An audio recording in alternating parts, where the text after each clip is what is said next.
भक्तों, मैं भगवान प्रभु श्री राम के चरण कमलों में प्रार्थना करता हूँ। जो भी भक्त इस वीडियो को देखे उसकी हर परेशानी और हर मनोकामनाओं को पूर्ण करना। भक्तों, आप श्री राम जी के भक्त हैं तो वीडियो को लाइक जरूर करना। सच्चे मन से वीडियो को देखना, आपके कष्टों का निवारण जरूर होगा। जय श्री राम। वह कौन से 3 कारण हैं जिससे श्री राम को 14 वर्ष का वनवास हुआ था? जय श्री राम दोस्तों, स्वागत है आप सभी दर्शक भाइयों का फिर से हमारे YouTube चैनल जय करीला धाम पर। मित्रों, आज की चर्चा जो हम आपको वीडियो में सुनाने के लिए जा रहे हैं, यह रामायण से है और यह चर्चा बहुत ही रहस्यमय है, जिसमें आज हम आपको बताएंगे कि जो राम के लिए 14 वर्ष का वनवास हुआ था, राम वन के लिए गए थे।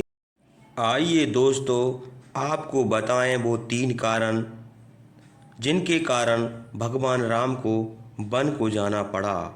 माता कैकेयी ने राम के साथ ऐसा क्यों किया, इसी विषय को लेकर हम विस्तार से आपको समझाने की कोशिश करेंगे।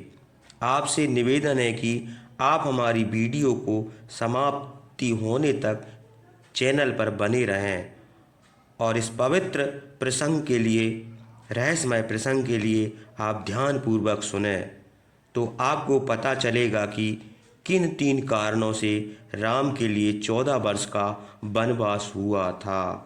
तो चलिए दोस्तों, बढ़ते हैं आगे। प्रथम कारण बताते हैं।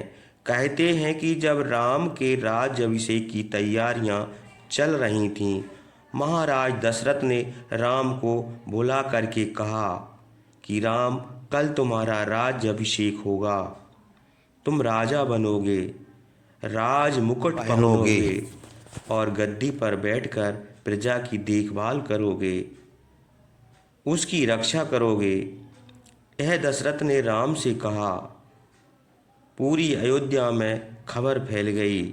माता कैकेयी के लिए पता चल गया कि कल मेरे राम का राज्याभिषेक होगा। माता कैकेयी उधर फूली नहीं समाई, अपने राम के राज तिलक की तैयारों में लगी रही। कोई वस्तु तैयार करना, कोई अच्छे अच्छे वस्त्र लाना, मुकुट की तैयारी करना, इन सारी चीज़ों में खुशी से कैकेयी खोई हुई थी कि मेरे राम का कल राज तिलक होगा। दोस्तों, रात होती है।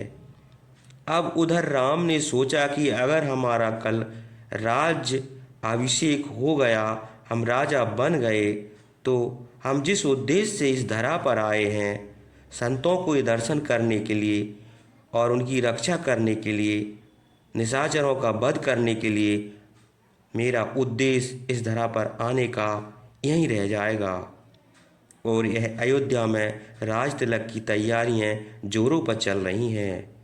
अयोध्या दुल्हन की तरह सजाई जा रही है।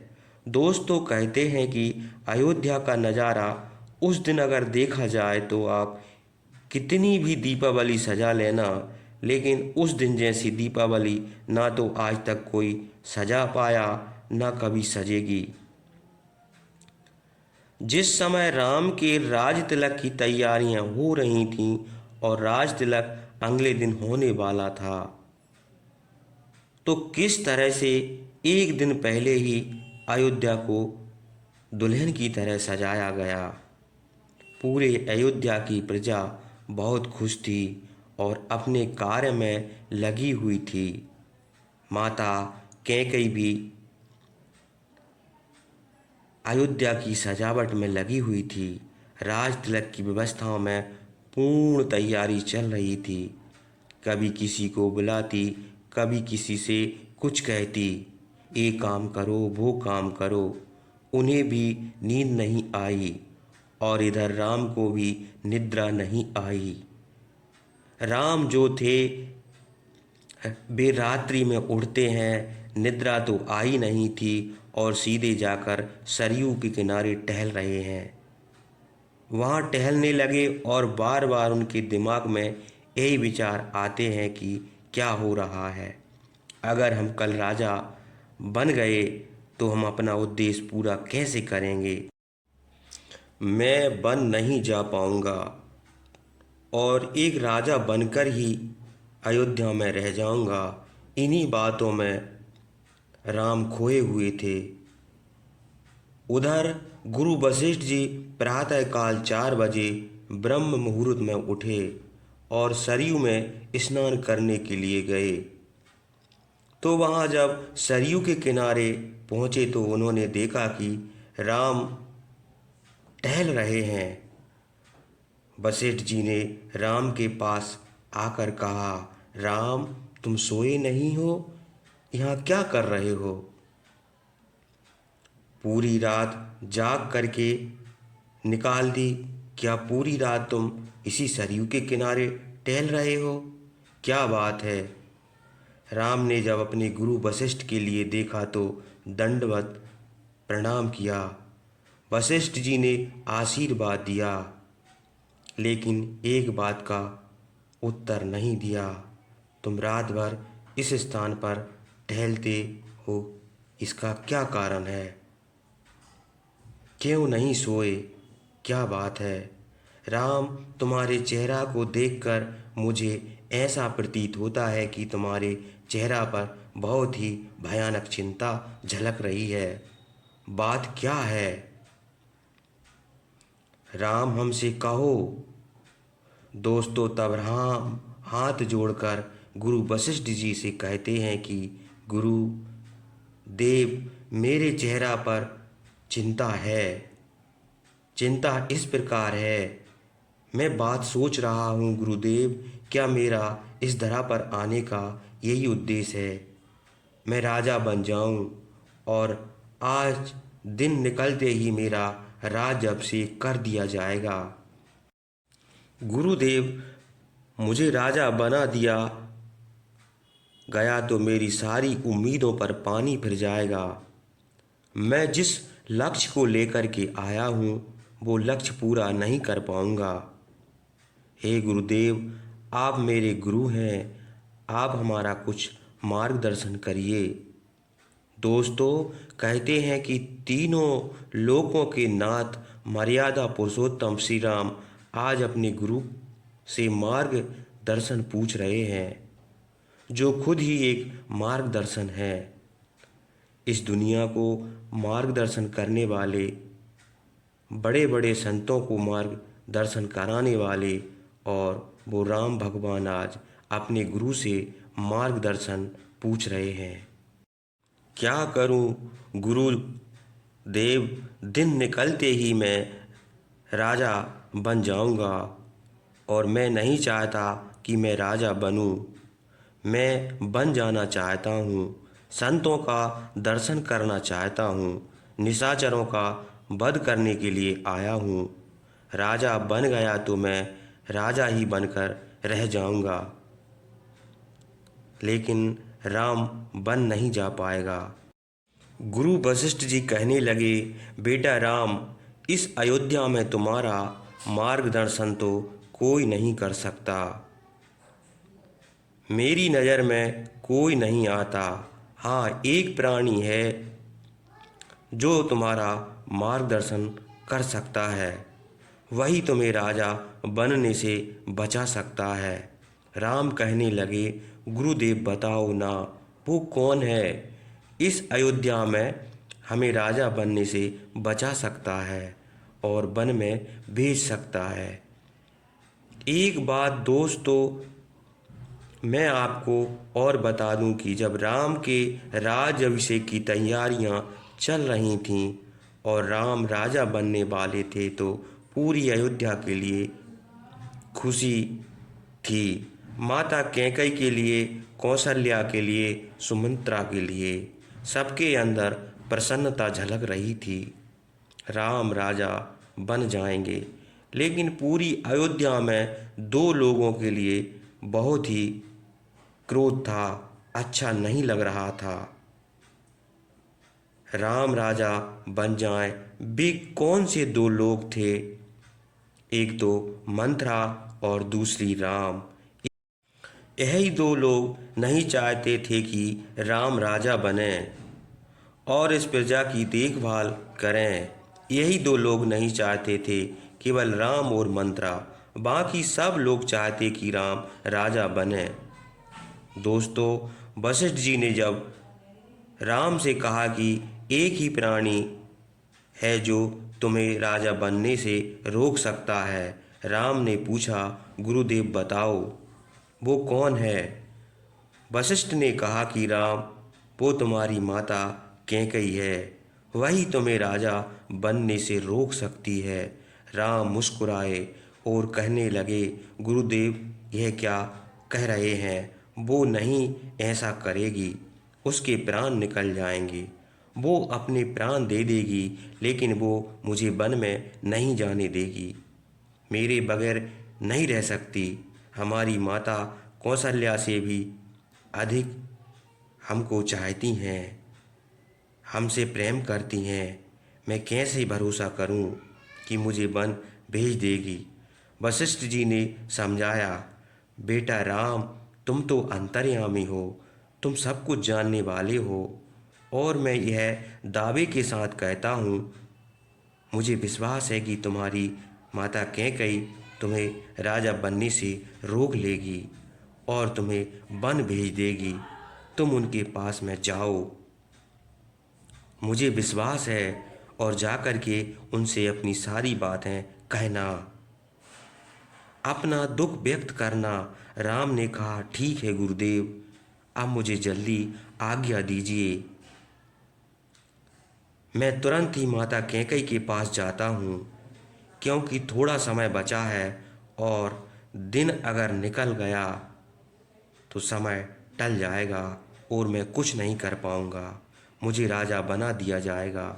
राम चलने के लिए तैयार हुए तो वशिष्ठ ने एक बात और कही कि बेटा राम, एक बात और सुनो। माता कैकेयी के पास जा तो रहे हो और उनसे जाकर के कहोगे कि माता, मेरे लिए एक वचन दो। मैं राज का पद नहीं लेना चाहता हूँ, लेकिन यह बात कहने से पहले अपने सर पर अपनी माता कैकेयी का हाथ रखवा लेना और उनसे शपथ सौगंध भी करवा लेना। उसके बाद इस बात को कहना, अगर तुमने शपथ नहीं ली और सौगंध नहीं ली तो समझ लें कि तुम्हारे लिए बन जाने में बहुत ही बड़ी खराबी होगी। माता कैकेयी हरगिज तुम्हें वन में नहीं भेजेगी। राम ने कहा, गुरुदेव जैसी आपकी आज्ञा, मैं वैसा ही करूँगा। दोस्तों, फिर अपने गुरु की आज्ञा पाकर राम तुरंत भागते हुए माता कैकेयी के पास पहुँचे। माता कैकेयी भी सोई नहीं थी। उस रात माता कैकेयी भी राजतिलक की तैयारी में सारी रात लगी रहीं। इधर राम भागते हुए माता के पास आते हैं और माता कैकेयी के चरणों में अपना सर रख देते हैं। माता कैकेयी राम को अपनी छाती से चिपका लेती है। मेरा राम आ गया, मेरा लाल आ गया। बेटा राम, देखो ना, मैंने तुम्हारे राज तिलक के लिए क्या क्या व्यवस्थाएं की हैं। देखो, मैं पूरी रात निकल गई, सोई नहीं हूँ, मुझे सोने नहीं दिया। मेरे अंदर वो खुशी है कि कल मेरा बेटा राम राजा बनेगा। वो दृश्य, वो समय मेरे लिए कितना अच्छा होगा, इसलिए मैं पूरी रात सोई नहीं हूँ। मेरे राम, तुम आ गए, मेरे प्राण तुम आ गए। देखो, मैंने तुम्हारे लिए यह क्या व्यवस्था की है। राम मेरा पुत्र, तू हमसे कुछ मांग ले। लेकिन मैंने कभी माता तुमसे कुछ मांगा नहीं। मैंने यही कहा कि माँ, तुम मेरी माँ हो बस। तुम हमसे इसी तरह से प्रेम करती रहो और मुझे कुछ नहीं चाहिए। माता कैकेयी ने कहा, हाँ बेटा, मैं हमेशा तुमसे यही कहती चली आई हूँ कि बेटा कुछ मांग ले, लेकिन तूने आज तक मांगा नहीं। माता बोली, लेकिन आज तक तूने कुछ नहीं मांगा।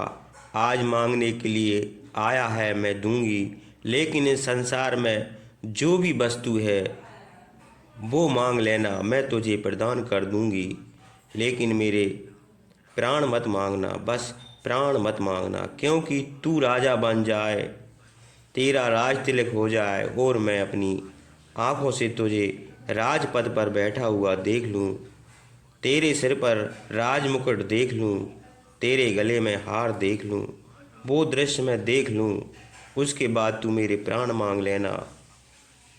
उससे पहले मेरे प्राण मत मांगना बेटा।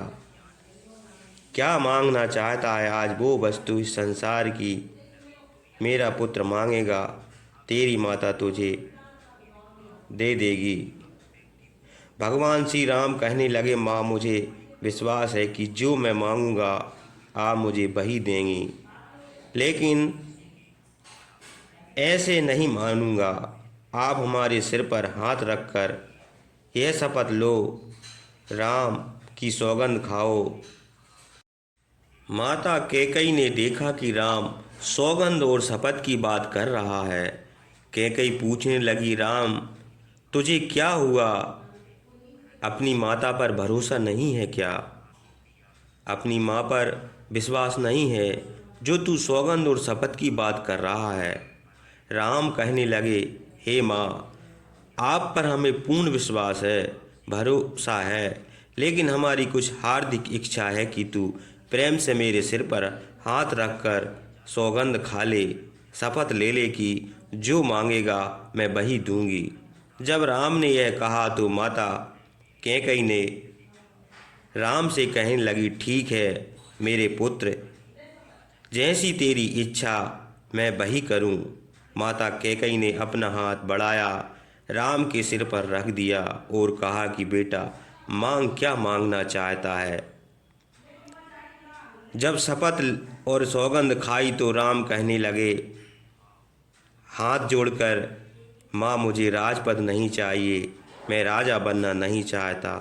यदि मुझे राजा बना दिया गया, तूने मुझे राजपद पर बैठा दिया, तो मैं जिस उद्देश्य से आया हूँ माँ इस धरा पर, वो मेरा उद्देश्य पूर्ण नहीं हो पाएगा। माँ ऐसा कर, तू मुझे वन भेज दे, वन में जाऊँगा, संतों के दर्शन करूँगा, निशाचरों का वध करना है और अपने भक्तों संतों की रक्षा करना है। माँ मैं तुझसे यही मांगता हूँ, मुझे राजपद नहीं चाहिए, तू मुझे वन भेज दे। दोस्तों, जब राम ने ऐसा कहा तो माता कैकेयी को ऐसा लगा कि जैसे मानो उसके किसी ने प्राण खींच लिए, आंखों में आंसू आ गए। माता कैकेयी कहने लगी, राम तू यह क्या मांग रहा है? अरे तुझे मैं वन कैसे भेज सकती हूँ? तेरा राज तिलक होगा, मेरा प्यारा पुत्र राजा बनेगा, मैं तुझे वन हरगिज नहीं भेज सकती। हमसे शपथ लेकर यह क्या मांगा? अगर मैंने तुझे वन भेज दिया तो तेरी कौशल्या माँ क्या कहेगी? मुझसे सारी जिंदगी मुझसे लड़ती रहेगी, बोलेगी नहीं, जानता है तू मेरा भरत यहाँ नहीं है, ननिहाल में है, और जब भरत लौट कर आएगा तू वन में चला जाएगा और भरत को जब पता चलेगा माता कैकेयी ने मेरे बड़े भाई राम के लिए वन भेज दिया, वो मुझसे क्या कहेगा? सारी जिंदगी मुझसे बोलेगा नहीं। अयोध्या की सारी जनता क्या कहेगी? मुझे कलंक लग जाएगा, मैं कलंकित हो जाऊंगी। अगर मैंने तुझे वन में भेज दिया तो सारा समाज मेरे ऊपर उंगली उठाएगा और मेरा नाम कैकेयी है। आगे चलकर इतिहास में कोई पिता या माँ अपनी बेटी का नाम कैकई नहीं रखेगा। तू कितनी बड़ी कह गया, मुझे वन में भेज दो। राम, तू जानता है एक गहरी बात तुझे बताऊं, अगर मैंने तुझे वन में भेज दिया तो मेरा सुहाग भी उजड़ जाएगा, मेरा सुहाग भी इस दुनिया से चला जाएगा। जो तेरे पिता दशरथ हैं वह अपने प्राणों को छोड़ देंगे, तुझे अपना प्राण से ज़्यादा मानते हैं। समय पूरी अयोध्या शोक में डूब जाएगी। क्या कह रहा है, ऐसा मैं नहीं कर सकती। राम ने कहा, माता तूने शपथ ली, मेरी सौगंध खाई और मुझे भरोसा है कि माँ तुम ऐसा करोगी। अगर तुम हमें वन नहीं जानो देगी तो राम के लिए वन में नहीं भेजेगी तो यह राम नहीं बन पाएगा। यह पूरी दुनिया यही कहलाएगा, केवल राजा है, राम नहीं। माँ, तू जानती है मैं इस धरा पर राजा बनने के लिए नहीं आया, वन में भ्रमण करके, और तेरा राम जब वन में जाएगा तभी यह राम बन पाएगा, पूरी दुनिया में यश कहलाएगा। इसलिए माँ तू इनकार मत करना, मुझे पूर्ण भरोसा है, एक काम मेरा कर दे, जो मुझे वन भेज दे, वरना इस अयोध्या में कोई नहीं। दोस्तों, जब माता कैकई ने राम को यह कहते हुए सुना, आंसुओं की धारा तो माता कैकई के नेत्रों से बह ही रही थी। हाथ उठा करके माता कैकई राम से कहने लगी कि राम, जब ऐसी बात है, मेरा राम जब बन जाएगा तभी राम बन पाएगा, सारी दुनिया में ऐसा ही कहलाएगा। अगर ऐसी बात है तो जा, तेरी माता कैकई ऐसा करेगी और तुझे वन भेजेगी, कौशल्या की बुरी बन जाएगी। कौशल्या मुझसे बोले या ना बोले, भरत की बुरी बन जाऊंगी, भरत पूरी जीवन भर मुझे माँ कहे या ना कहे, दुनिया मुझ पर कलंक लगाए, लेकिन मैं तेरा अपयश नहीं होने दूंगी। मेरा अगर सुहाग भी उजड़ जाए तो भी मैं तुझे दुखी नहीं देख सकती। राम जो है इस दुनिया में वो यश कहलाए, वह यश प्राप्त के लिए राम बन जाए, ऐसा ही करूँगी, तुझे वन भेजूंगी। दोस्तों, जब माता कैकई ने यह कहा तो राम अपनी माता कैकई के लिए सीने से लगा लेते हैं और कहते हैं कि माँ, मुझे पूर्ण भरोसा था कि तू ऐसा करेगी। उसके बाद दोस्तों, राम वहाँ से अपने महल की ओर चले जाते हैं। दिन निकलता है, सारी प्रक्रिया फिर से वही होती हैं जो दो वरदान थे मंत्रा ने बताए कैकई के लिए। और उधर मंत्रा कैकई के पास आती है और जो वरदान राजा ने कैकई को देने को कहा था उन वरदानों को याद दिलाती है। मंत्रा कैकई से कहती है, अगर राम राजा बन गए तो तेरा भरत राम का जीवन भर दास बन करके रहेगा, कौशल्या राजमाता कहलाएगी और तू कौशल्या की दासी बन के रहेगी। सारी बातें मंत्रा ने कैकई से जब कहीं, कैकई उधर बुद्धि मंत्रा की फेर देती है। फिर कौप भवन में गई, दशरथ जाते हैं और वो दो वरदान मांगती है। एक वरदान में भरत के लिए राजगद्दी और दूसरे वरदान में राम को 14 वर्ष का वनवास मांगती है और राजा को मजबूर होकर के वरदान देना पड़ा और फिर राम के लिए 14 वर्ष का वनवास हुआ। दोस्तों, यह तो पहला कारण था, राम के लिए 14 वर्ष इस कारण से वनवास हुआ था। दूसरा कारण वो है जब दशरथ समझ रहे थे कि कैकई तू क्या मांग रही है, तू राम को वन भेजना चाहती है, अपने पुत्र भरत के लिए गद्दी मांगना चाहती है, मैं गद्दी तो तुझे दे दूंगा, तेरे भरत को राजा बना दूंगा, लेकिन हमारे प्राणों को राम को वन नहीं भेज सकते।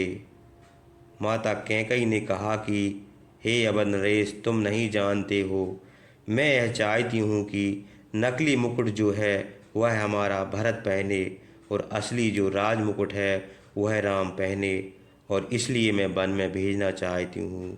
दोस्तों, यह माता कैकई ने कौन सी बात कही थी राजा दशरथ से, असली राज मुकुट के बारे में कैसे बताया था, क्या बताया था? दोस्तों, आइए, दूसरा कारण है कि एक बार दशरथ माता कैकई को लेकर जब जा रहे थे तो जंगल में बाली मिल जाता है।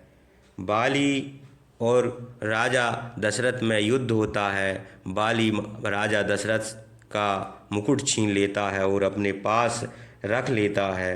तो दूसरा कारण यही रहता है कि राम को वन को जाना और बाली से राज मुकुट लेकर आना। और तीसरा कारण यह रहता है कि रावण की मृत्यु राम के हाथों थी और रावण की आयु कुल 14 वर्ष की बची हुई थी, इसलिए राम को वन जाना पड़ रहा था। तो दोस्तों, ये 3 कारण थे जो राम को 14 वर्ष के लिए वन जाना पड़ा। दोस्तों, यह कथा आपको कैसी लगी? अगर अच्छी लगी हो तो हमें कमेंट करके बताएं, और ऐसी कथा सुनने के लिए हमारे चैनल को सब्सक्राइब करें और वीडियो को लाइक करें, क्योंकि अगर आप हमारे चैनल को सब्सक्राइब कर लेंगे तो हमारी वीडियो की नोटिफिकेशन आप तक पहुंचती रहेगी, और हम ऐसी ही कथाएं इस YouTube चैनल के माध्यम से भेजते रहते हैं। तो